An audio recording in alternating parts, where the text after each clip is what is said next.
Greetings everyone, my name is Etterville, and welcome back to my Let's Play of Mega Man Maker.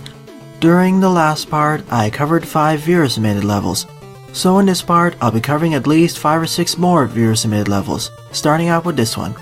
Royal Wedding Intrusion by Lenny, with 18 plays and a score of 4.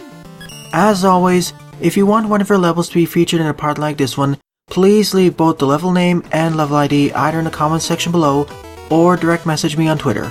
Also, as always, the full disclaimer this entire LP series is linked in the description below. Also in the description are the timestamps for all the levels I cover in these parts, so if you want to see if your levels covered, expand in the description. And we're playing as base over here. No double jump though, but we can do dash jumping. And we do get a secret over here. But we gotta be a bit careful here due to the inclusion of the coil and ring platforms. Still, that was a rather easy E-tank to get. If I was playing as Mega Man or Proto Man, that'd be more challenging. I will be utilizing my special weapons more over here because they deal a lot more damage than the base buster does.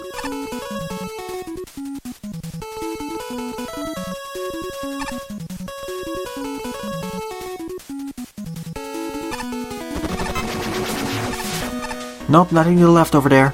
I thought there would be an alternate path split.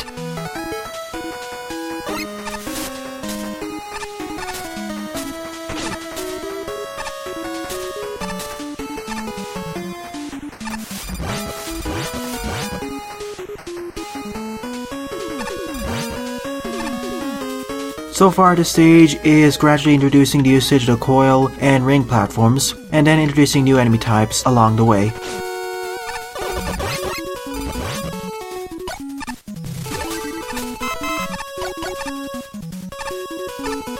Also, nice inclusion of the newly introduced weapon and life spawners. I made a mistake in my version 1.3 update video.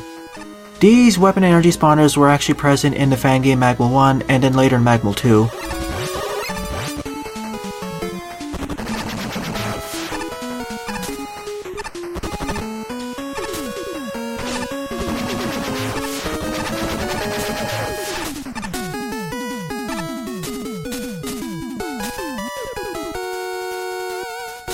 Keep in mind that you can jump in between each one of them.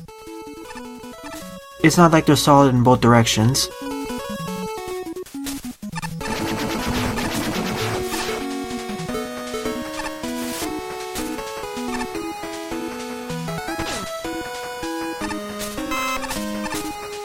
So far, a rather easy stage, especially considering base's increased mobility. Like I mentioned earlier, if I was playing the stage either as Proto Man or Mega Man, this stage would be more difficult.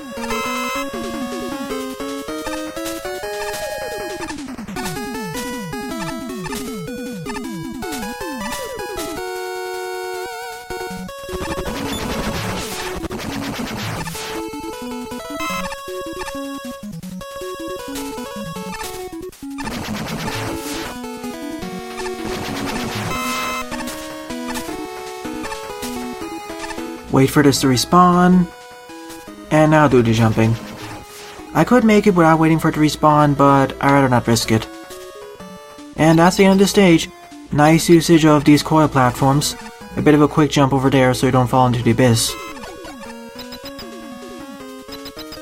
And now we fight Ringman over here, utilizing his stage's gimmick. He can't hit us from here though. After all, he can't fire the ring boomerang downwards.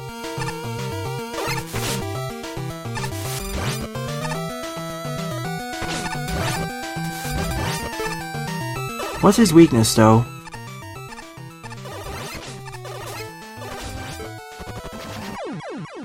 Well, that went rather poorly, especially with that boss room. If he had the normal boss room, it wouldn't be as difficult. I get the feeling that his weakness is the drill bomb or the water wave, but we'll have to see that. No, it's probably the water wave.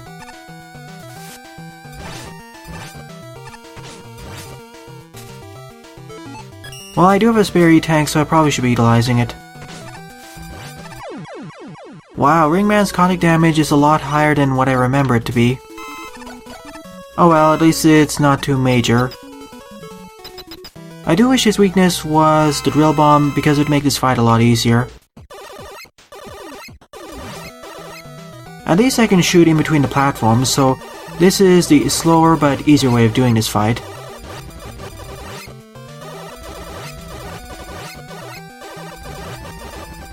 I mean, by doing so I kind of break Ringman's AI. He never moves down from there. Okay, now he does. Thank you for deciding to change your AI pattern there.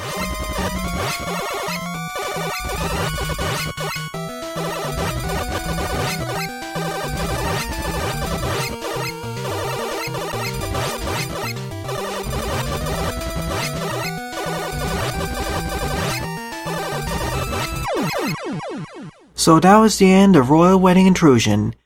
A neat traditional level focusing on the usage of the new assets added with version 1.3, especially the ring and coil platform gimmicks.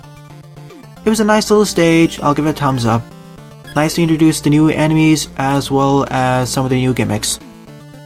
It's a almost par stage if you were to ask me, or a par level. Second on the lineup is the double arrow jump by Fantomp with 54 plays and a score of 7. This will focus on usage of the super arrow as well as base's double jump. And we have infinite usage of it.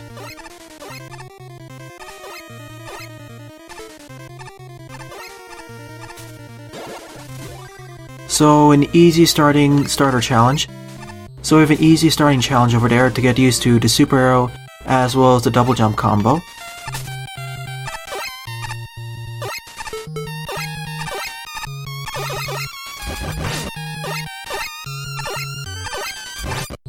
You know, if I was really skilled with utilizing both the combos, I'd be able to quickly just skip past most of these enemies.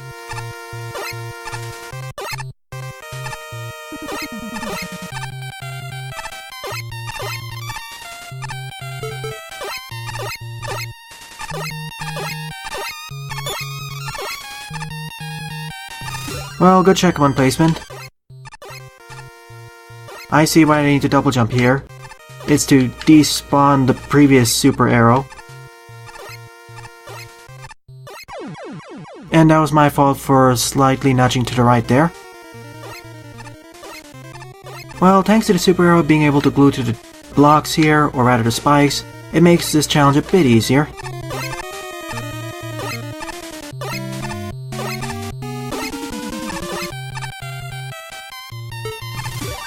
To the right we go, here's a full refill. I don't really need any weapon energy refills, but this is nice.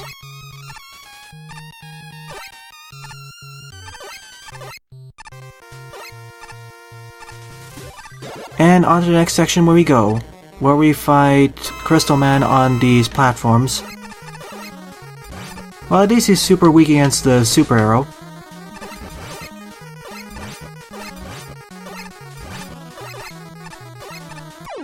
This was a neat little challenge level.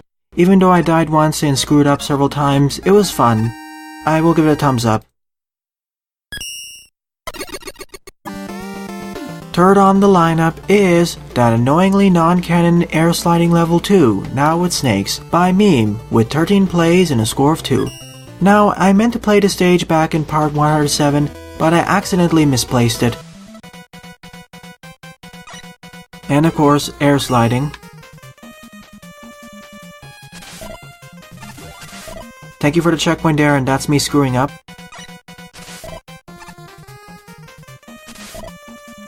Thank you for the really frequent checkpoints there, I do approve, especially considering the stage's difficulty. 8. Oh goody, Windstorm. Can't wait for those combos. And now Killer Missiles.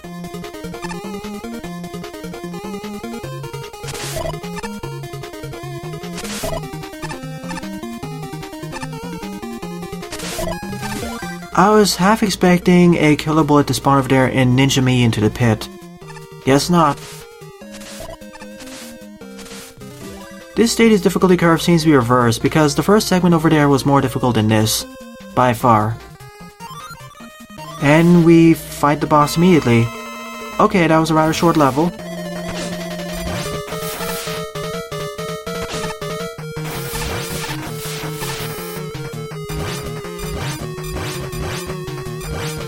Oh, poor Bubble Man. He's completely defenseless here. He can barely throw off some bubble leads if he's lucky. Well, that was a rather short level. I was expecting it to go for at least 2 to 3 times longer. Fourth on the lineup is Crystal Inner Sanctum by MeeM, with 15 plays and a score 0. Judging by the loading time, this stage will be at least 15 to 20 screens long. And we start out with the water wave. Here's a demonstration on the fact that the water wave can delete enemy projectiles. That's going to be useful in some future levels, I'm sure of it.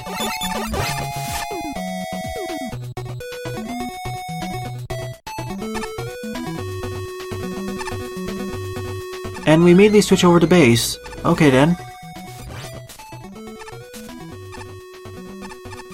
Time to climb upwards over here. And we cannot transition upwards on the quicksand, good to know. That's a really close checkpoint over there. We really don't need it to be here. I mean, the stage isn't that difficult. And we get the drill bomb right over there. And then we fight a Whopper. I mean, I don't need to fight it, but I might as well do it.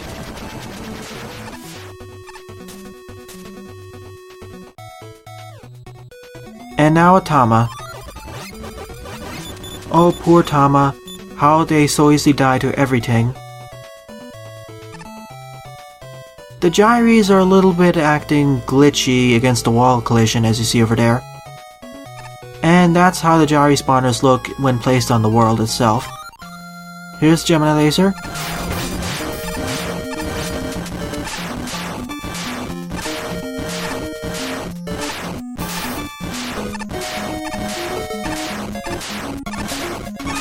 And now he plays Proto Man.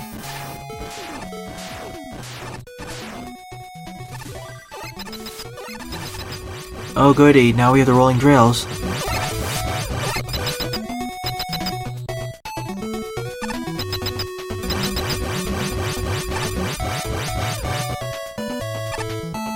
Superhero and Mega Man. This kind of feels like a weapon capsule relay. Oh no. Instant death spikes, and now we need to use the super arrow here.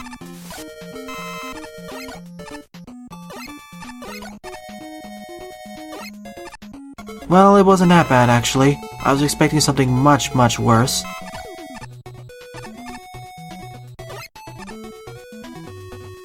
Always be wary with ice physics.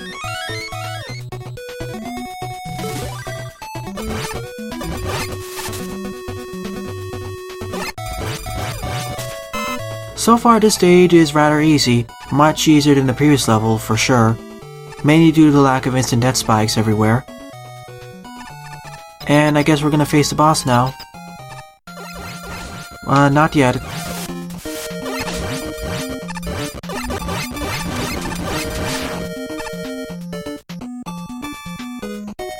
So we can transition downwards going down quicksand. That's good to know. And I guess following this point now we face the boss. Yeah, we fight Skullman here. First encounter Skullman in this LP.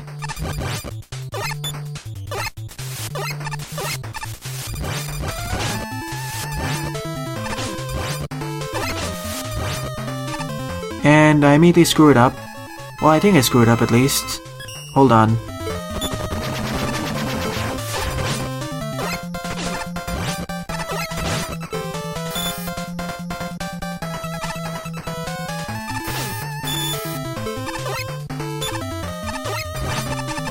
Or I can just stay up here and just make the fight really easy.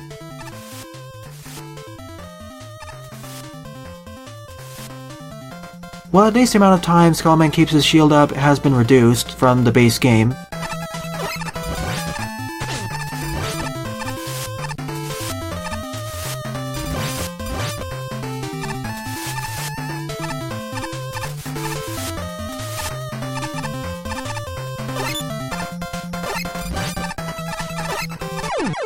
That was a close one near the end. Honestly, this arena makes the Skullman encounter more difficult because I can't really see where he starts shooting those projectiles. Not as easily, at least. But nonetheless, this felt like a rather forgettable level. Outside of the sand gimmicks near the end, I wish those were elaborated on more in the future. Fifth on the lineup is Ring Desert Observatory by Daibuman with 35 plays and a score of 9.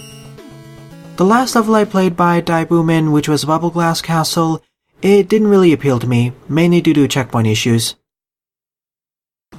So let's see how this one compares. As this takes place in the desert, we of course have the newly introduced quicksand, as well as the newly introduced bomb thrones, or rather rock thrones here. At least this is a safe introduction.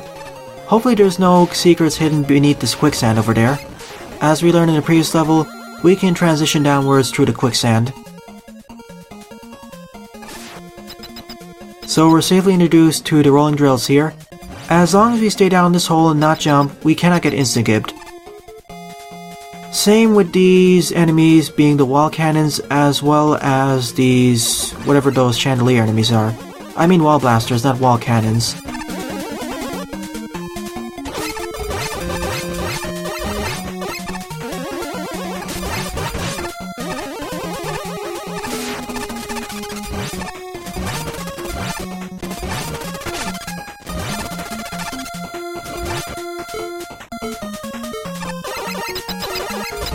Okay, that's neat. If we destroy the rolling drill before the door fully closes, it'll immediately respawn, or it'll respawn faster, as I demonstrate right over here.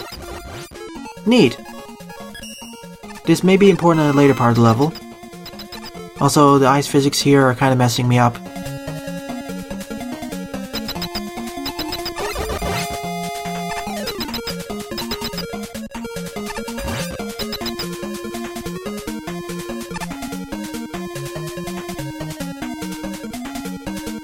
Well, I guess we need to ride on this one. I'm gonna keep a rush jet just in case.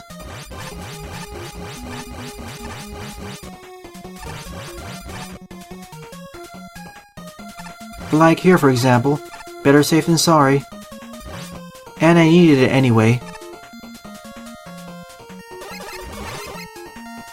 I guess following this mini-boss room will have a checkpoint. And we have a big whopper as a mini-boss.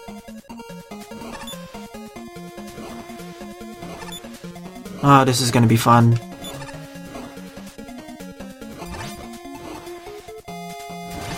Okay, it dies to 2 fully charged atomic fires. That's good to know. These are still a little bit annoying to fight, especially considering they randomly choose whether to throw out their rings far or closely. Okay, we have a checkpoint. For Daibuman's traditional levels, they usually place it every 11 to 12 screens apart, similar to a traditional Mega Man level. 11 to 15, more specifically.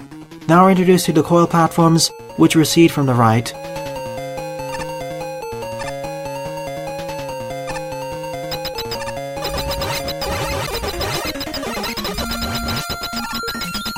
I'm not risking it over there.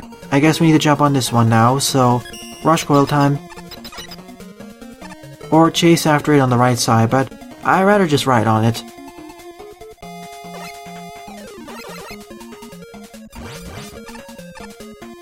And I was right, we did need it. And I guess we're riding on this one too. And I missed my chance again. Oops. I need all of them to spawn at the correct time so I can make it across, without dying of course. Yeah, I need Rush Jet. Here we go. You need to switch between each of them if you're just standing on them. But because I'm not, I'll just do it the safe way and I crashed the game again. Wow. Apparently if you're riding on Rush and the corner hits the rolling drill, it crashes the game.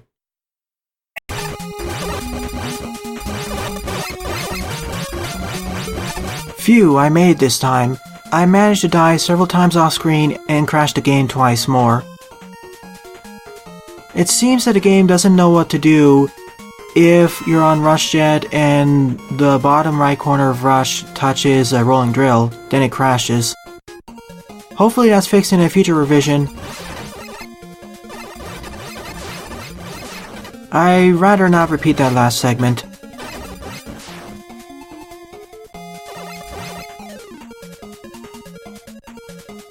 I don't mind the rolling drill segments and gimmicks, but here, because the glitches, is wearing down my patience.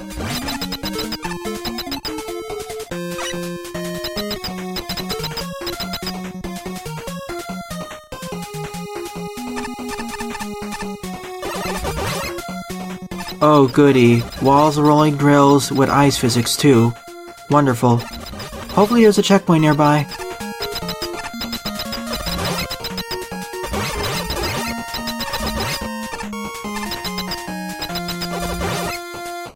Yeah, there really should be a checkpoint nearby, especially considering this segment's coming up, with instant death everywhere.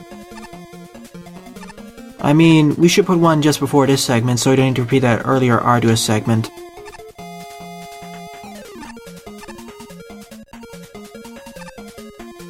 And remember, these blue blocks are solid on both sides. So if you aren't careful, you'll fall into the abyss or spikes. So I'm just going to use Rush Jet to skip this segment.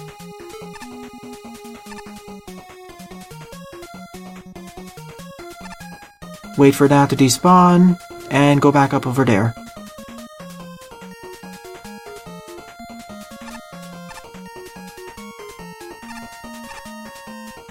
And that's how we do it.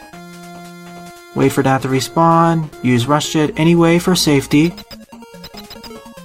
We need to chase another one of these. Never mind, we're at the end, thank goodness. Nonetheless, there should have been a checkpoint after the first one and in between this one. That last segment was a bit too difficult. More difficult than a traditional Mega Man level, or most of them. Anyways, let's fight the boss, Ringman, with some gyri help.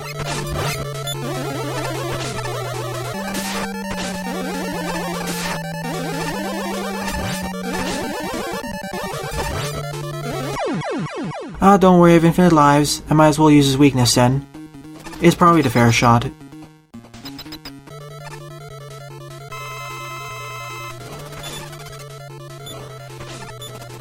Nope. Okay, it's atomic fire. Good to know. I didn't realize that Ring Boomerang's rings deal this much damage. Then again, I may be misremembering. The last time I played Mega Man 4 was several years ago.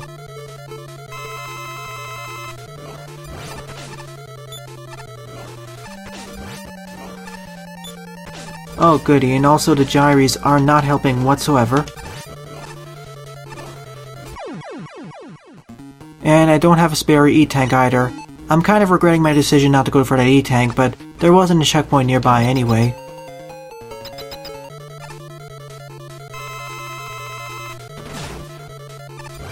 Okay, actually, it's the Power Stone.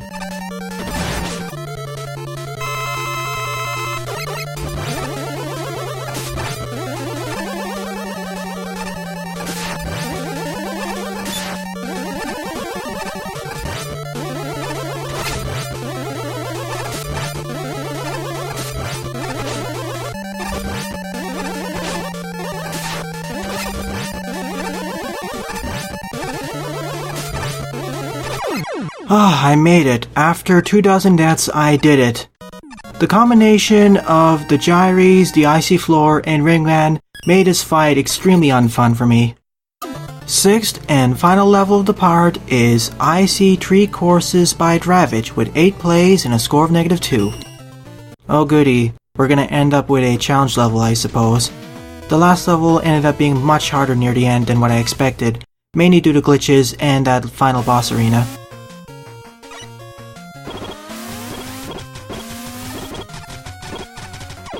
I guess that's not how we do that. We just keep moving on to the right and not jump at all. Well, we do have some life left over.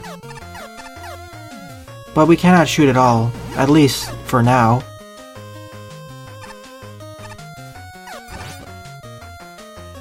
Thanks to these gyro platforms, we can insta-gib enemies.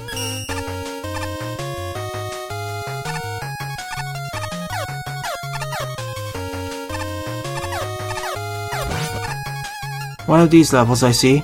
Well, it is certainly unique. I'll give it that. Now, if only it could actually spawn in some life capsules.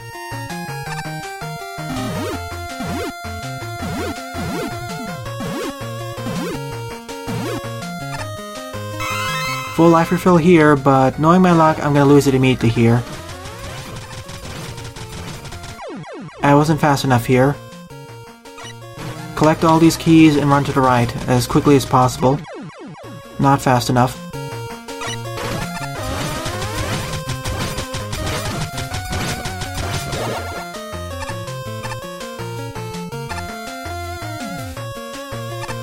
Now we have the Docrons.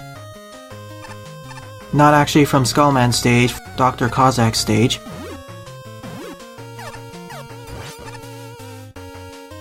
At least we have some leeway. It's not like we'll die to everything in one hit. More like 2 hits.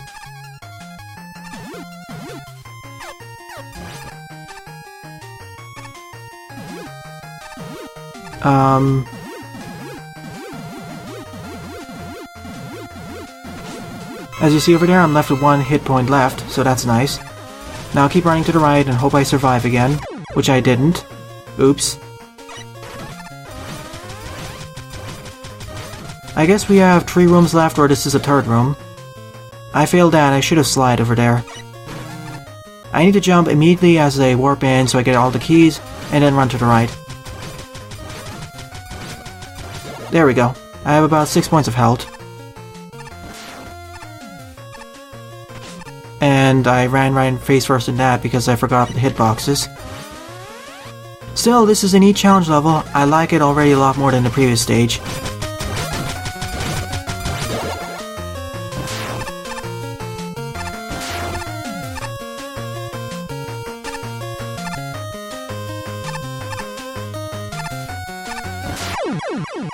Ouch, I forgot about the explosive effect.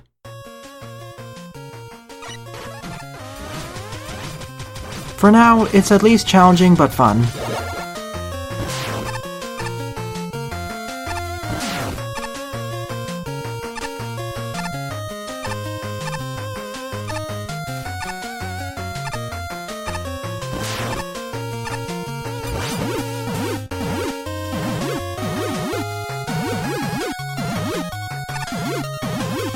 Now I just need to wait for these Docrons to despawn themselves. I guess they don't. So instead, jump over them and almost get killed here.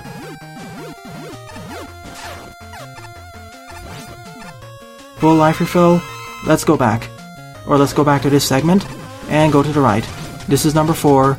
I believe this will be filled with these shrinks.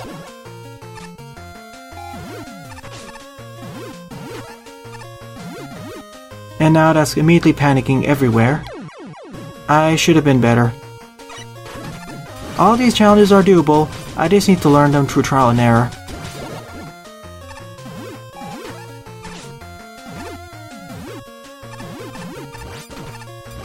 That wasn't too bad.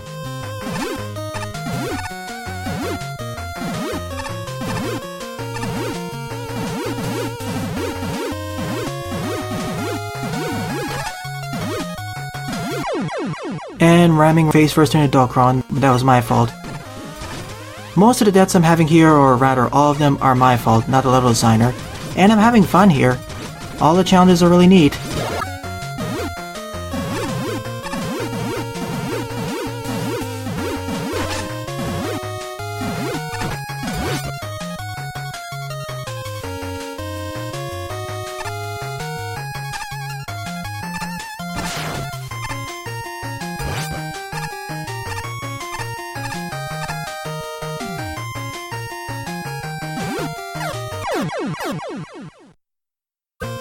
My apologies, Dravich, but I will not be able to complete this stage legitimately, so I will be utilizing the level editor, hence why I'm at full health now. The funny thing is, I can do the rest of this section and level damageless, but it's that one segment alone, jumping over the Yambo with the 2 gyro blocks, that I cannot do properly. I was able to do it once, but once I made it to this segment, I ended up dying, and after dying 4 dozen times off screen, I decided to call it quits and just use a level editor to skip ahead.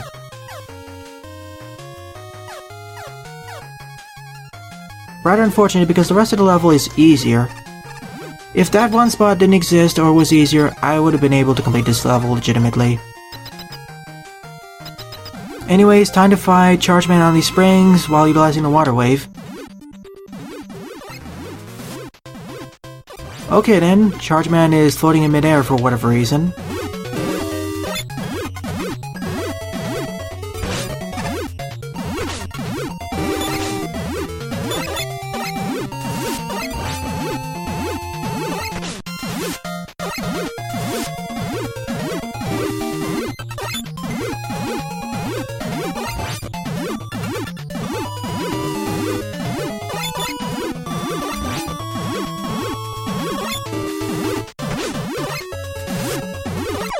There we go, so that was the end of IC Tree Courses, a rather difficult precision-based challenge level, but I enjoyed it. It was neat playing through a mostly pacifist stage where you need to get around the enemies, and nonetheless you could still destroy them by utilizing the jar blocks at the proper places. I would have been able to do it legitimately if this one segment here didn't exist, or this Yambo didn't exist, but unfortunately I wasn't able to consistently pull it off. I only did it once, but I ended up dying over here. So overall, out of the 6 levels I played in this part, my favorite level would definitely be the Royal Wedding Intrusion. It was a neat little level, but it was fun at the very least. Gosh, the last 2 levels I covered in these parts were much more difficult than the rest. Hopefully the next part doesn't have as difficult levels. So in the next part, I'll be covering several more Veer Submitted levels. Well then, thanks for watching and have a nice day. Toodles!